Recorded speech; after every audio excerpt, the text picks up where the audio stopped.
शांति। आज 25 जून 2021 की बाबा की साकार मुरली है। मुरली का सार है, मीठे बच्चे, इस समय तुम बाप के ऊपर बलिहार जाओ तो 21 जन्म के लिए तुम सदा सुखी बन जाएंगे। प्रश्न है, ज्ञानी बच्चों को अपनी अवस्था ठीक रखने के लिए कौन सी आदत पक्की डालनी चाहिए? उत्तर है, सवेरे सवेरे उठने की। सवेरे सवेरे उठकर बाबा की याद में बैठना, यह बहुत अच्छी धारणा है। जो बच्चे जल्दी सोते और जल्दी उठ जाते, उनकी अवस्था सारा दिन ठीक रहती है। अज्ञानियों की नींद से ज्ञानी बच्चों की नींद आधी होनी चाहिए। 10 बजे सो जाओ, 2 बजे उठकर बैठो। गीत है, मुझको सहारा देने वाले। ओम शांति। बच्चे सब सम्मुख बैठे हैं तो जानते हैं हम जीव आत्माएं हैं। यहाँ तो जीव आत्माएं होंगी ना। जब आत्मा को शरीर नहीं है तो नंगी है, उसको अशरीरी कहा जाता है। तुम तो शरीर के साथ बैठे हो। आत्मा व परमात्मा जब तक शरीर में न आए तो बोल न सके। तुम जीवात्माएं जानती हो। अब बाप के सम्मुख बैठे हैं, हुबहू जैसे 5000 वर्ष पहले सम्मुख आए थे। बच्चे जरूर बाप से वर्षा ही लेंगे। जानते हैं हम अपने परमपिता परमात्मा बेहद के बाप के सम्मुख बैठे हैं। क्यों बैठे हैं? बाप से बेहद का वर्षा लेने।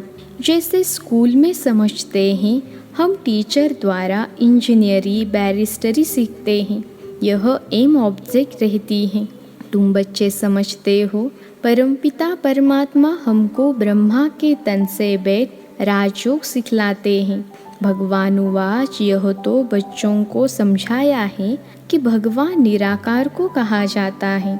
जीवात्माएं पुनर्जन्म जरूर लेती हैं। कोई भी सन्यासी से तुम पूछो मनुष्य पुनर्जन्म लेते हैं तो ऐसे नहीं कहेंगे कि नहीं लेते हैं। नहीं तो 84 लाख जन्म कैसे कहते?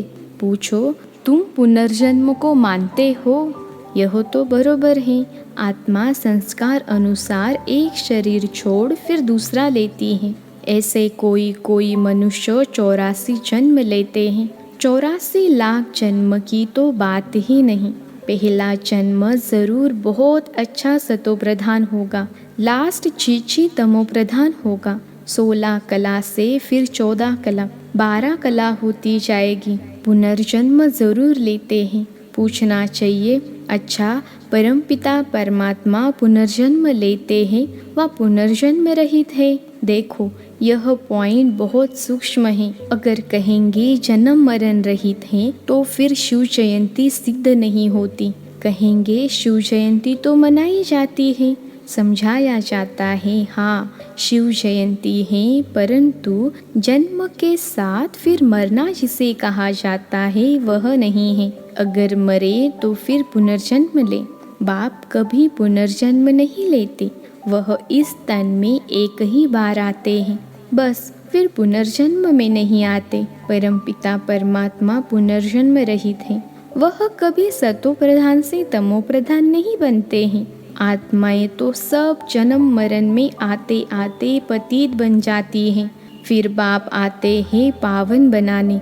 इससे सिद्ध होता है आत्मा ही पतित होती है। आत्मा घर से पावन आती है, फिर माया पतित बना देती है। बाप तो कभी पतित नहीं बनाएंगे।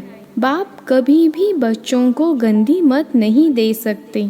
इस समय के मनुष्य पतित मत ही देते हैं। अब पावन बाप कहते हैं कि पतित नहीं बनो, अर्थात विकार में नहीं जाओ। रावण की मत से दुखधाम बन गया, पहले सुखधाम था। ऐसे नहीं बाप ही सुख दुख देते हैं, नहीं, बाप कभी बच्चों को दुख की मत दे नहीं सकते। माया ही दुख देती है। उस माया पर जीत पाने से तुम जगतजीत बनते हो। मनुष्य माया का अर्थ नहीं समझते, वह धन को माया कह देते हैं। कहते हैं ना, इनको माया का नशा बहुत है, परंतु माया का नशा होता नहीं। वह रावण का भूत बनाकर जलाते नहीं, भूत तो दुश्मन का बनाया जाता है। रावण राज्य शुरू होता है आधा कल्प से। देह अहंकार आने से फिर और विकार आ जाते हैं। शास्त्रों में लिखा हुआ है, देवताएं वाम मार्ग में अर्थात विकारों में जाते हैं। माया के वश होने से परवश बन जाते हैं, परमत पर चलते रहते हैं। अभी तुम चलते हो श्रीमत पर, परमत माना माया की मत। श्री अर्थात श्रेष्ठ मत है बाप की, वह है रावण की मत परमत। इसलिए बाप ने कहा है, आसुरी संप्रदाय सब रावण की जंजीर में बंधे हुए दुखी हैं। मनुष्यों ने सतयुग की आयु लाखों वर्ष समझ ली है। तुम तो हिसाब बताते हो 5000 वर्ष कैसे हैं। क्राइस्ट को 2000 वर्ष हुआ, बुद्ध को 2250 वर्ष हुआ, फिर इस्लामी को 2500 वर्ष हुआ, सबको मिलाकर आधा कल्प हुआ। उनके पहले तो देवताओं का राज्य था, फिर देवताओं को लाखों वर्ष कैसे कह सकते हैं। इतने मनुष्य होते फिर तो मनुष्य बहुत हो जाते। इतने तो है नहीं, 5000 वर्ष में ही करोड़ों मनुष्य हो जाते हैं। कहते भी हैं क्राइस्ट के 3000 वर्ष पहले भारत में आदि सनातन देवी देवता धर्म था। 5000 वर्ष पूरे हो जाते हैं, नाटक पूरा तो होता है ना। इन बातों को कोई जानते नहीं। मैं जो हूँ जैसा हूँ, यह चक्र फिरता है, कोई जान न सके। बाप ही समझाते हैं। यह है गीता एपिसोड। बाप ने आकर सहज राजयोग सिखाया था। बाबा बुढ़ियों को भी समझाते हैं कि यह बहुत सहज बात है, सिर्फ बाप और वर्षे को याद करना है। बच्चा पैदा हुआ, गोया वारिस पैदा हुआ। तुम समझते हो हम बाबा के वारिस हैं। 5000 वर्ष बाद फिर से मिलने आए हैं। यह बड़ी गुप्त बातें हैं। बाबा पूछते हैं, आगे कभी मिले हो? कहते हैं, हाँ बाबा। आत्मा इस मुख द्वारा कहती है, हम 5000 वर्ष पहले आपसे मिले थे। आप इस तन द्वारा शिक्षा देने आए थे। जो पक्के पक्के बच्चे हैं समझते हैं हम बाबा से बेहद का वर्षा लेने बैठे हैं। हम बेहद के बाप के बने हैं ब्रह्मा द्वारा। बाप कहते हैं, मुझे पहचानते हो? मैं तुम्हारा बाप हूँ। तुम कहेंगे, हाँ बाबा, हम आत्माओं के आप परमपिता परमात्मा बाप हो। बाप भी कहते हैं, तुमको हमने स्वर्ग में भेजा था, वर्षा दिया था, फिर माया ने छीन लिया, फिर अब मैं देता हूँ। माया वर्षा छीनती है, बाप दिलाते हैं। यह अनेक बार खेल हो चुका है, होता रहेगा, अंत नहीं है। बाप के बनते हैं, फिर कोई सगे कोई लगे, कोई सौतेले कोई मातेले बनते हैं। कच्चे पक्के तो हैं ना, पक्कों को भी कभी माया एकदम जीत लेती है। बच्चे कहते, बाबा हम जब तक जिएंगे आपसे वर्षा लेते रहेंगे। विकर्मों का बोझा सिर पर बहुत है, तो जितना तुम याद में रहेंगे उस योग अग्नि से तुम पाप आत्मा से पुण्य आत्मा बनते जाएंगे। आग चीज को पवित्र करती है, तुम्हारी है योग अग्नि। यह बेहद का यज्ञ है। बेहद के सेठ ने बेहद का यज्ञ रचा है। इतनी वर्ष कोई भी यज्ञ चलता नहीं है। 7-8 रोज व 1 मास के लिए यज्ञ रचते हैं। तुम्हारा यह यज्ञ तो कितनी वर्षों से चल रहा है। बाप तो सुनाते रहते हैं, कहते हैं भूल मत जाना, सिर्फ मुझे याद करो तो तुम्हारे जन्म जन्मांतर के विकर्मों का बोझा कटता जाएगा। भगवान उवाच, मुझ अपने बाप को याद करो, जरूर आया हुआ है तब तो कहते हैं ना। बाप कहते हैं अब तुमको वापिस जाना है। तुम्हारी आत्मा इस समय बहुत पतित है। अब तुम जानते हो योग से हम पावन बनते जाएंगे। तुम्हारी तो प्रतिज्ञा है कि आप जब आएंगे तो और संग तोड़ तुम संग जोड़ेंगे, तुम पर वारी जाएंगे। स्त्री पुरुष पर और पुरुष स्त्री पर बलिहार होते हैं। यहाँ है बाप पर बलिहार जाना। शादी में एक दूसरे पर बलिहार जाते हैं ना। अब बाप कहते हैं तुमको कोई मनुष्य पर बलिहार नहीं जाना है। तुम्हारी प्रतिज्ञा है आप पर बलिहार जाऊंगी। आप हमारे पर बलिहार जाओ तो 21 जन्म तुमको सदा सुखी बनाऊंगा। कितना भारी वर्षा है। श्रीमत से तुम श्रेष्ठ बनेंगे, यह भूलो मत। लक्ष्मी नारायण का चित्र भी घर में रख दो। हम बाप से यह वर्षा ले रहे हैं। बाप परमधाम से आए हुए हैं, परंतु मायाचिल भी कम नहीं है। सबकी बात नहीं है, परंतु नंबरवार है। कोई तो एकदम भूल जाते हैं कि हम बाप से वर्षा लेते हैं। यहाँ बैठे तो नशा चढ़ता है, यहाँ से बाहर निकला और भूला, फिर सुबह को रिफ्रेश होते हैं, फिर सारा दिन भूल जाते हैं। 4-5 वर्ष रहकर अच्छी सर्विस करने वाले भी आज देखो नहीं हैं। कुछ अवज्ञा की है तो माया ने जोर से थप्पड़ मारा और चले गए। बाबा कह देते हैं चढ़े तो चाखे प्रेम रस, गिरे तो चकनाचूर। देखते हो कैसे चकनाचूर हो जाते हैं। बैकुंठ में तो जरूर चलेंगे, परंतु पद तो नंबरवार है ना। भल वहाँ सब सुखी रहते हैं, फिर भी मर्तबे तो हैं ना। स्कूल में मर्तबे पाने के लिए ही तो पुरुषार्थ करते हैं, ऐसे नहीं प्रजा ही सही जो तकदीर में होगा। नहीं, इसको तमो प्रधान पुरुषार्थ कहा जाता है। सतो प्रधान उनको कहेंगे जो पाप से पूरा वर्षा लेने की प्रतिज्ञा करते हैं। यह घुड़ दौड़ है, सभी नंबर 1 तो नहीं जाएंगे।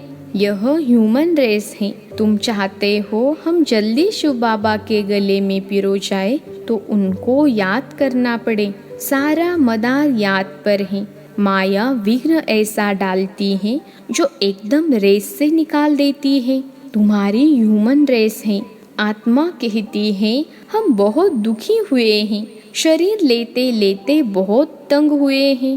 कहते हैं अब जाए बाबा के पास। बाबा ने युक्ति तो बतलाई है। कहते हैं बाबा हम आपकी याद में ही रहेंगे, जितना टाइम निकाल सको उतना अच्छा है। गवर्नमेंट की सर्विस में भी 8 घंटा देते हो, ऐसे याद में भी 8 घंटे तो रहो। सृष्टि को स्वर्ग बनाना यह कितनी भारी सर्विस है। सिर्फ बाप को याद करो और सुखधाम को याद करो, बस यह 8 घंटा सर्विस करेंगे तो तुम पूरा वर्षा पाएंगे। ऐसे ऐसे याद करते करते तुम्हारे विकर्म विनाश होंगे। 8 घंटा इस सर्विस में दो, बाकी 16 घंटा तुम फ्री हो। जितना हो सके तुम घड़ी घड़ी याद करो। याद तो कहाँ भी बैठ कर सकते हो। सबसे अच्छा टाइम तुमको सवेरे मिलेगा। सिंधी में कहावत भी है, सवेरे सोना सवेरे उठना वही मनुष्य बड़ा गुणवान है। यह गायन भी अभी का है। बाप कहते हैं रात को जल्दी सो जाओ और फिर सवेरे सवेरे उठो। अज्ञानी लोग 8 घंटा नींद करते हैं। तुम्हारी नींद आधी होनी चाहिए, 4-5 घंटा नींद बस। तुम कर्म योगी होना। रात को 10 बजे सो जाओ, 2 बजे उठो।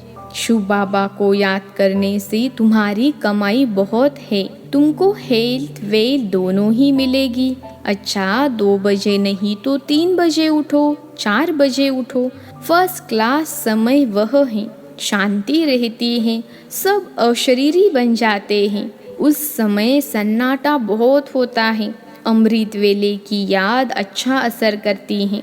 बाबा बहुत करके रात को जागते रहते हैं। सूक्ष्म सर्विस में थकावट नहीं होती। कमाई से तो खुशी होगी। तुम बच्चे सवेरे उठ अपनी अविनाशी कमाई करते रहो। अच्छा मीठे मीठे सिखिलते बच्चों प्रति माता पिता बाप दादा का याद प्यार और गुड मॉर्निंग। रूहानी बाप की रूहानी बच्चों को नमस्ते। हम रूहानी बच्चों की रूहानी माता पिता बाप दादा को याद प्यार गुड मॉर्निंग और नमस्ते बाबा नमस्ते। धारणा के लिए मुख्य सार पहली पॉइंट है 21 जन्म सदा सुखी बनने के लिए एक बाप पर पूरा पूरा बलिहार जाना है। श्रीमत से श्रेष्ठ बनना है। मनमत व परमत को त्याग देना है। कोई अवज्ञा नहीं करनी है। दूसरी पॉइंट है, सवेरे सवेरे उठकर याद में बैठ कमाई करनी है। सृष्टि को स्वर्ग बनाने की सर्विस कम से कम 8 घंटा जरूर करनी है। आज का वरदान है, देह के भान को अर्पण कर समर्पण होने वाले योग युक्त बंधन मुक्त भव। देह के भान को अर्पण कर समर्पण होने वाले योग युक्त बंधन मुक्त भव। विश्लेषण है, जो देह अभिमान को अर्पण करता है उनका हर कर्म दर्पण बन जाता है। जैसे कोई चीज़ अर्पण की जाती है तो वह अर्पण की हुई चीज़ अपनी नहीं समझी जाती है। तो देह के भान को भी अर्पण करने से जब अपनापन मिट जाता है तो लगाव भी मिट जाता है। उन्हें ही संपूर्ण समर्पण कहा जाता है। ऐसे समर्पण होने वाले सदा योग युक्त और बंधन मुक्त होते हैं। उनका हर संकल्प हर कर्म युक्ति युक्त होता है। आज का स्लोगन है, सर्वशक्तिमान को साथी बना लो तो सफलता आपके चरणों में आ जाएगी। सर्वशक्तिमान को साथी बना लो तो सफलता आपके चरणों में आ जाएगी। अच्छा, ओम शांति।